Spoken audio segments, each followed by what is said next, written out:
Emperor Varthax the Conqueror burst through the clouds above his home world, wings spread wide as he descended toward his obsidian palace. The twin moons hung low in the purple sky, casting silver light across the jagged towers below. He was early. 6 full cycles early. The Valorian rebels hadn't lasted nearly as long as his war council predicted. 3 months of brutal warfare condensed into 3 weeks of overwhelming victory. His crimson scales still bore the black scorch marks from plasma fire. A few wing membranes had tears that would take days to heal. But he'd won. Again. As he always did. Varthax landed in his private courtyard with a thunderous impact that cracked the stone beneath his claws. He folded his massive wings and straightened to his full height, expecting the usual chaos of his return. Servants scrambling. Advisors rushing to greet him with urgent reports. The comfortable disorder of his empire. Instead he found silence. Organization.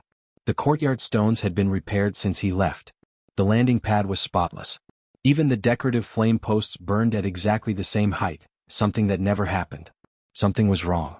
He pushed through the main doors with one claw, and the massive bronze gates swung open smoothly. Too smoothly. When had those hinges been oiled? The entrance hall gleamed.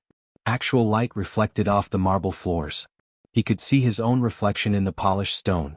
Varthax walked deeper into his palace, his clawed feet clicking against floors that actually shined. This wasn't right. His palace was a fortress, not a museum. Where were the scattered military reports that usually littered every surface? Where were the servants rushing around in barely controlled chaos? Where was Rachel Hayes, his human maid? He'd hired the human 3 years ago on a whim. A captured servant from a conquered colony world.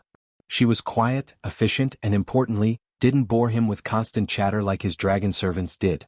She cleaned his private chambers, organized his personal effects, and stayed out of his way. Exactly what he wanted from a servant. But now she wasn't waiting to greet him. None of his personal staff were. Varthax's eyes narrowed. His tail swished behind him in irritation. He moved through corridors that were somehow cleaner than he remembered, past windows that actually let light through instead of being covered in decades of smoke residue. The weapon displays on the walls were polished. The ancient battle banners had been repaired. He followed the sound of voices. Multiple voices. Coming from his war room. His war room. The most secure location in the entire palace. The room where he planned campaigns and decided the fate of entire star systems. The room that only his highest-ranking military officers were permitted to enter. Varthax pushed the door open with enough force to make it slam against the wall. The crack echoed like a gunshot. And there she was. Rachel Hayes. His human maid. Standing at his strategy table. The holographic star map was active, showing trade routes and supply lines across 3 sectors. And surrounding her, sitting in chairs like students in a classroom, were his generals. His admirers. His military council. Admiral Thornscale, who commanded 200 warships, was taking notes on a data pad. General Dravik, who had personally burned 6 worlds to ash, was leaning forward with his chin rested on his claws, listening intently. Commander Ashwing was asking questions. Questions. To his maid. Rachel was pointing at the holographic display with a small laser pointer, explaining something about cargo vessel efficiency and warehouse management. She spoke calmly, clearly, like she'd done this 100 times before. Like teaching dragons was a normal part of her day. If you reroute the supply ships through the Katara station instead of going directly to the front lines, she was saying, you cut fuel costs by 30% and reduce travel time by. She stopped mid-sentence. Turned. Saw him standing in the doorway. The room went dead silent. Every dragon in the room straightened instantly. Chairs scraped. Data pads clattered onto the table. Admiral Thornscale's wings flared in surprise before he forced them down against his back. Rachel just stood there, laser pointer still in hand, meeting his gaze. Not cowering. Not running. Just calm. Like this was perfectly normal. Smoke curled from Varthax's nostrils. The temperature in the room rose 10 degrees from the heat of his breath. His claws dug grooves into the doorframe. What? He growled, his voice echoing off the walls like distant thunder. Is happening in my empire? The question hung in the air. None of his generals spoke. They all looked at each other, then at Rachel, then at the floor. Anywhere but at him. Rachel set down the laser pointer carefully. Welcome home, Your Majesty, she said quietly. You're early. We weren't expecting you for another 6 weeks. That, Varthax said, stepping into the room, is not an answer. Varthax's generals looked at each other nervously. Nobody wanted to speak first. The Emperor's tail was still lashing behind him, a sure sign of incoming fury. Smoke continued to drift from his nostrils. Finally, General Dravik stood. The old dragon had fought beside Varthax for 2 centuries. If anyone could survive explaining this mess, it was him. "My lord," he began carefully, "it started small. About 4 months ago. Rachel asked if she could organize your schedule. You were at the front lines, so we saw no harm in it." "My schedule?" Varthax repeated flatly. "Yes, your majesty. She noticed you were receiving the same reports 3 times from different departments. She consolidated them. Then she organized your correspondence by priority. The unimportant things were filtered out. The urgent matters reached you faster." Admiral Thornscale joined in, his voice nervous but steady. "It actually helped, my lord. You were able to focus on the war effort. Your response times improved by 40%. Varthax's eyes narrowed, but he didn't interrupt. "Yeah." General Dravik continued. "Then Rachel noticed something while organizing the supply requisitions. The depot on Forge World was losing 30% of all shipments to spoilage. Food, medicine, equipment. Just rotting in warehouses or expiring before anyone used it." 30%? Varthax's voice was dangerously quiet. "Yes, my lord." The depot commander was overwhelmed. Too many deliveries, not enough organization. Items were stored incorrectly. Nobody tracked expiration dates. It had been happening for years. Rachel stepped forward slightly. She was tiny compared to the dragons around her. Barely came up to Varthax's chest, and he wasn't even the largest dragon in the room. But she didn't look afraid. "So I fixed it," she said simply, meeting his burning gaze without flinching. "Your Majesty." "Fixed it?" Varthax's tail lashed, knocking over a chair. It clattered across the floor. "You command nothing. You have no authority. You are a servant." "A servant who saved your empire a fortune," Rachel replied calmly. She pulled up a holographic display with a few taps on the control panel. Numbers floated in the air between them. "The Forge World Depot now operates at 97% efficiency. The resources we recovered were equivalent to what you'd need to build and supply 3 battle cruiser squadrons for a full year." Varthax stared at the numbers. 3 battle cruisers. That was significant. That was an entire fleet group.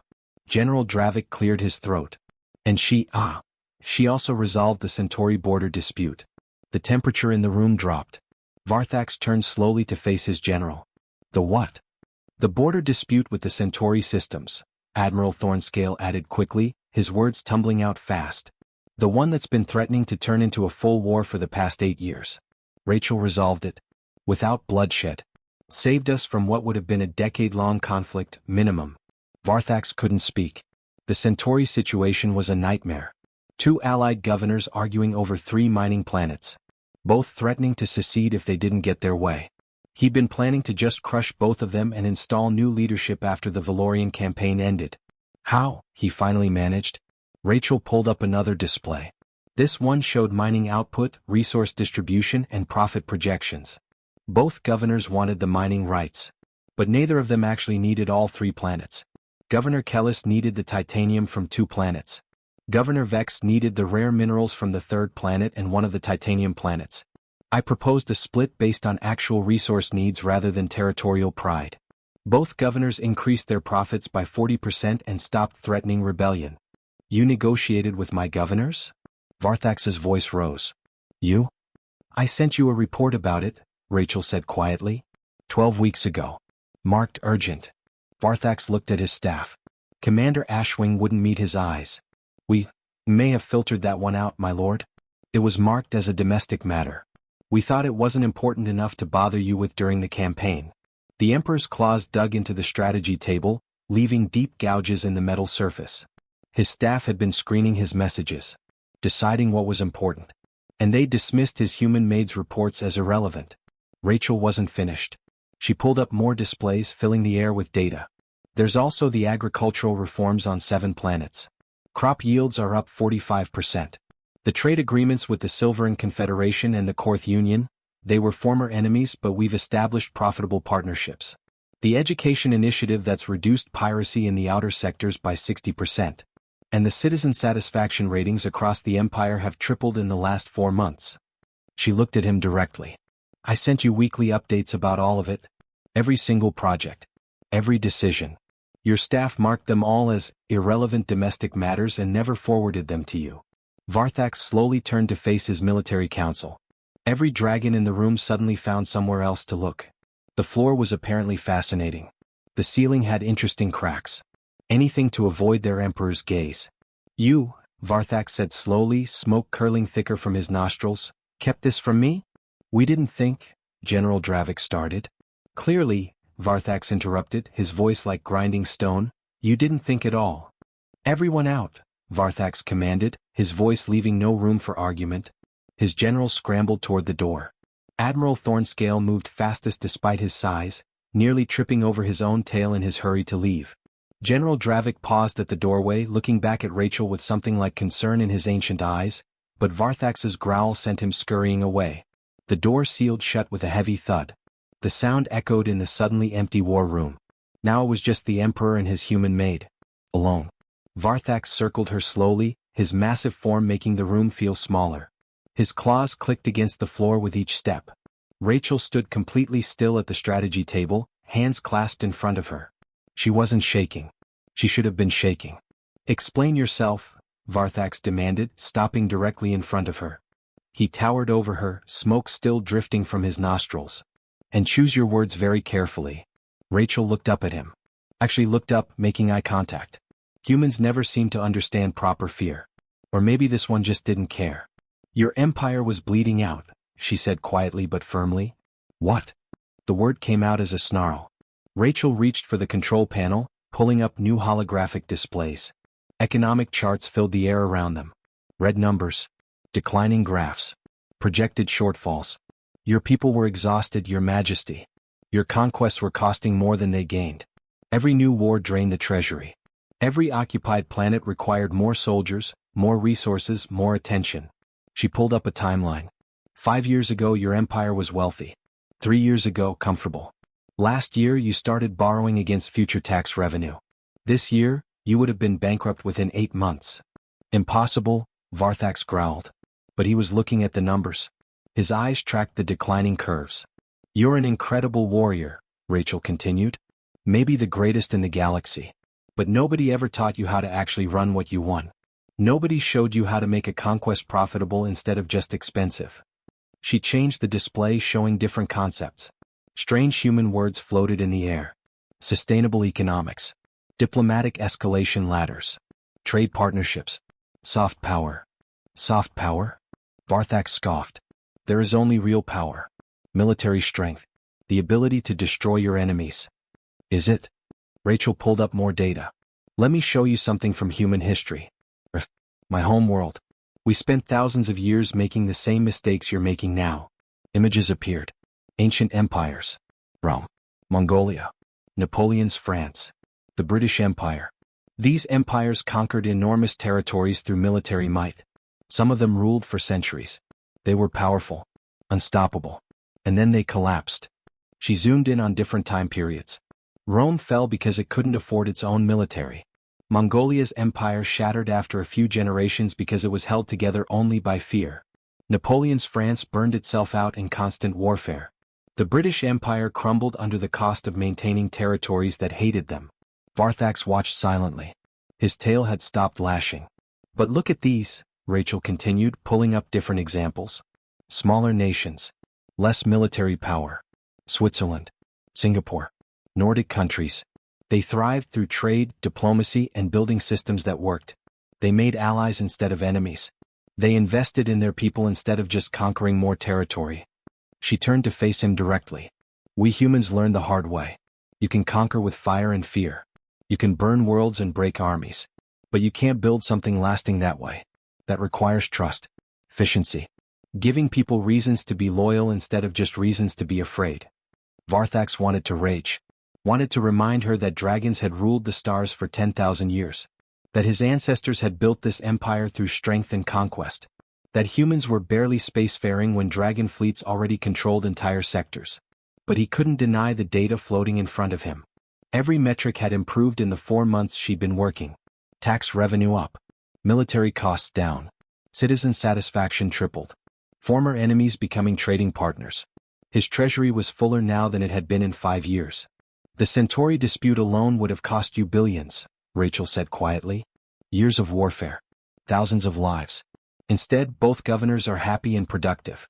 The Silveran Confederation trade agreement brings in more wealth than 3 conquered planets would have. The piracy reduction saved countless merchant vessels and military escorts. She pulled up a final chart. A projection of the Empire's future. One line showed the old trajectory, slowly declining into bankruptcy and collapse. The other showed the new path, steady growth and stability. This is what happens when you build instead of just conquer, Rachel said. Varthax stared at the projections. His pride warred with reality. Finally, he asked the question that had been nagging at him. You did all this, while cleaning my floors? Rachel smiled. Actually smiled. At him.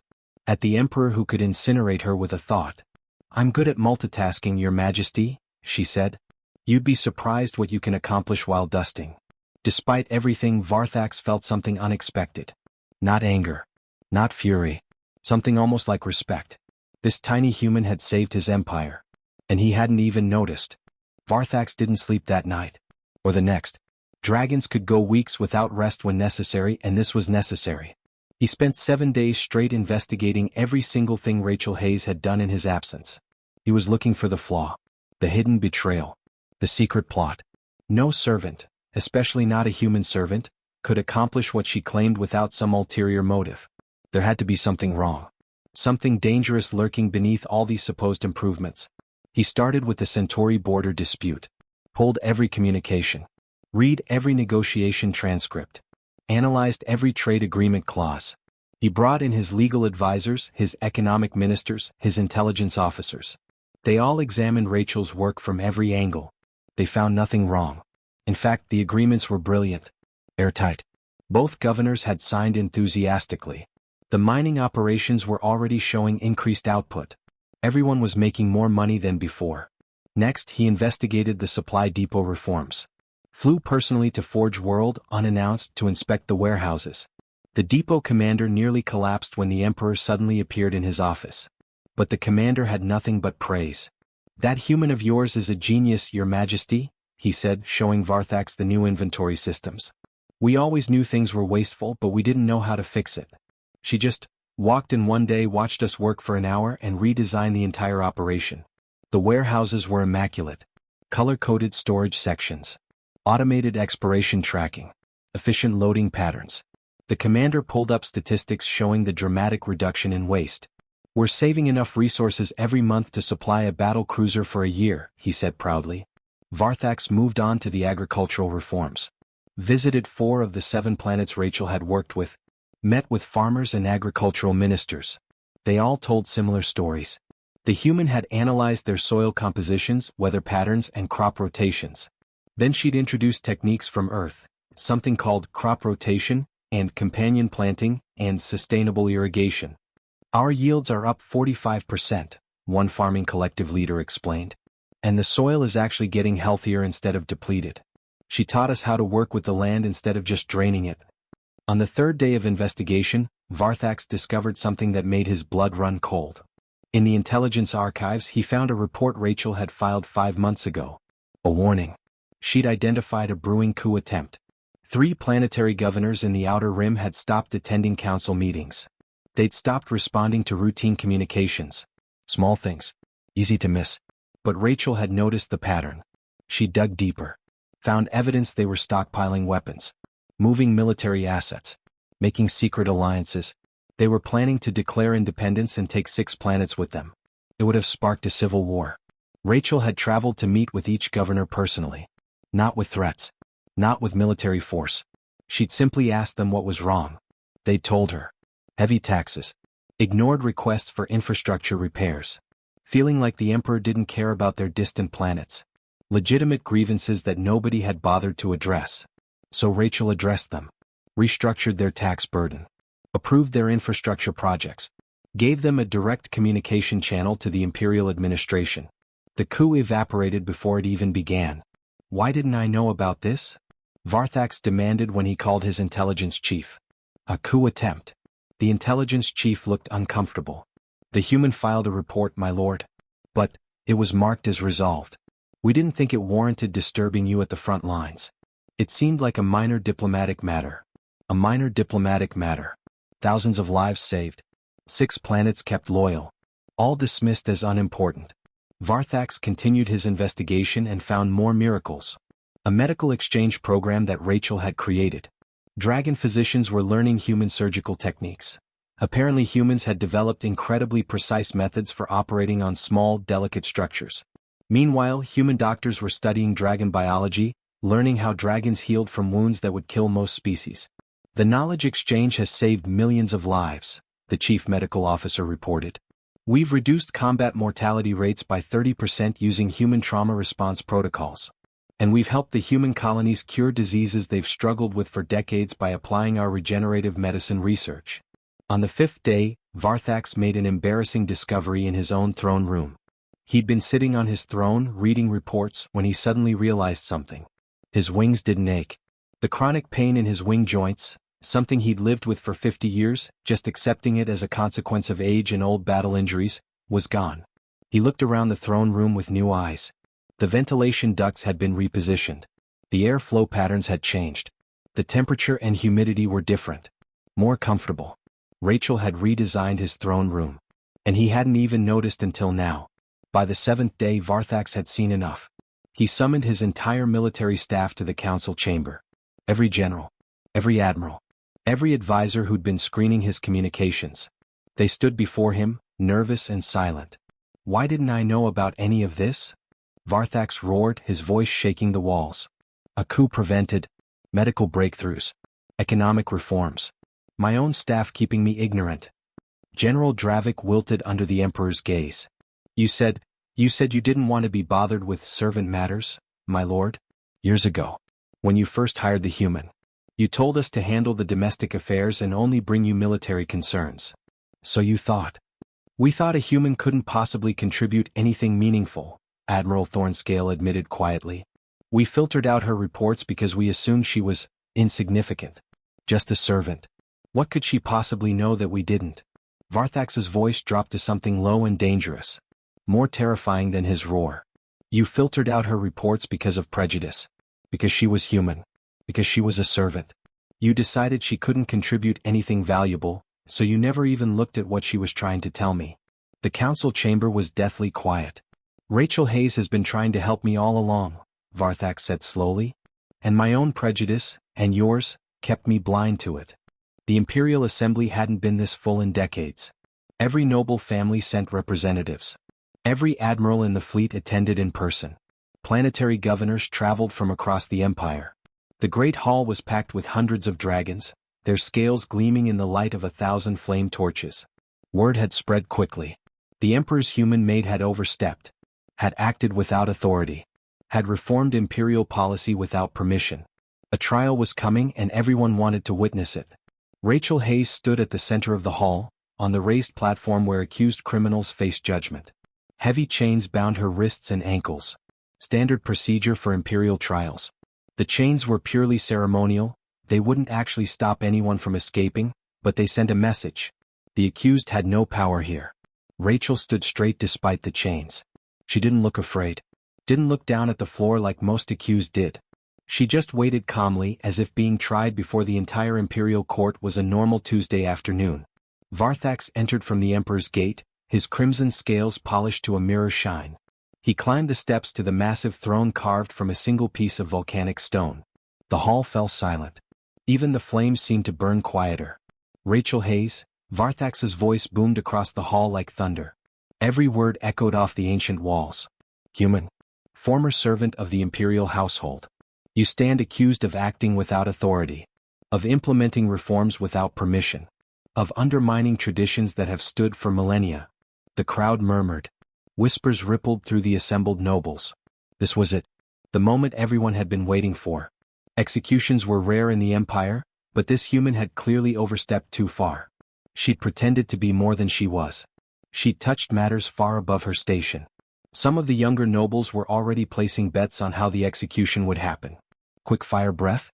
Public disintegration? Exile to a prison world? You reorganized imperial supply chains, Varthax continued, his voice carrying absolute authority. You negotiated with planetary governors. You reformed agricultural systems. You created medical programs. You prevented a coup. You did all of this without consulting me. Without seeking approval. Without permission. Rachel met his gaze steadily. I did, Your Majesty. You send me reports. Every week. Detailed accounts of everything you were doing. Reports that my staff deemed unimportant. Reports they never showed me. A ripple of surprise went through the crowd. That detail hadn't been in the rumors. You acted alone, Varthak said. A servant. A human. With no authority whatsoever. Yes, Your Majesty. Rachel's voice was quiet but clear. The Emperor rose from his throne. Descended the steps slowly. Each footfall echoed. He walked toward Rachel until he stood directly in front of her on the platform. The size difference was enormous. She barely reached his chest. Therefore, Varthak said, his voice somehow getting louder, I name you Grand Chancellor of the Draconian Empire. Absolute silence. Nobody moved. Nobody breathed. The words hung in the air like they were written in fire. You will be the first human to hold imperial rank, Varthax continued.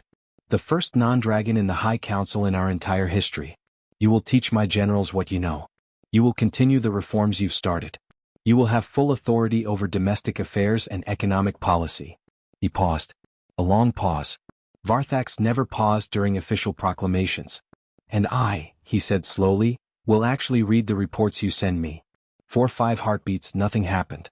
The shock was too complete. Then Admiral Thornscale began the slow wing beat of approval. The deep, rhythmic sound of wings hitting air. An ancient gesture of respect among dragons. General Dravik joined in. Then Commander Ashwing. Then more and more until the hall thundered with the sound of hundreds of wings beating in unison. The chains around Rachel's wrists and ankles dissolved. Energy shackles released, falling away into sparks of light. Rachel bowed. Not a servant's bow. A bow of equals. I accept the position, Your Majesty. But I have conditions. The wing beats faltered slightly. Nobody made conditions to the Emperor. Varthax's eyes narrowed, but there might have been amusement in them. Speak. We implement the education reforms empire-wide. Not just test programs. Full implementation. We pass the labor protection laws I drafted. Fair wages. Safe working conditions. Time off for workers. Agreed, Varthak said. And you take Saturdays off. Confused murmurs rippled through the crowd. Saturdays? Varthax asked. Rest days. A human concept. One day every week where you don't work. You'll live longer. Make better decisions. Your staff will follow your example, and the entire empire will be healthier for it. Varthak stared at her. Then, incredibly, he laughed. A deep, rumbling sound that shook dust from the rafters. Very well, Grand Chancellor. I will take Saturdays off. 1 year later, everything had changed. The Silveran Confederation sent diplomats requesting human advisors. The Korth Union followed. Even the distant Margrave cluster asked if they could hire human administrators trained in Rachel's methods. The Draconian Empire's reputation transformed. Other civilizations no longer spoke of them with fear. They spoke with respect. Grudging admiration. The empire that had learned to build instead of just conquer. That governed well instead of just ruling through terror. Trade flourished. Technology advanced through cooperation instead of theft. Conflicts were resolved through negotiation more often than warfare. The treasury grew fuller every quarter. Varthak still led military campaigns when necessary. But now they were rare. Defensive. Proportional. And Rachel was always there to show him the diplomatic option first, before fire and destruction became the answer. Other dragon nobles grumbled about the changes. About a human in the High Council. About soft policies and weak diplomacy. But they couldn't argue with the results. The empire was stronger. Richer. More stable. People were happier. Even the dragons had to admit, though many did so reluctantly, that things were better now. And everyone knew exactly why. The human was the reason. The former maid who'd seen what needed fixing and simply fixed it. Who'd proved that strength came in many forms, and sometimes the most powerful thing you could do was build something instead of breaking it. Rachel Hayes, Grand Chancellor, formerly a servant. The human who'd saved an empire.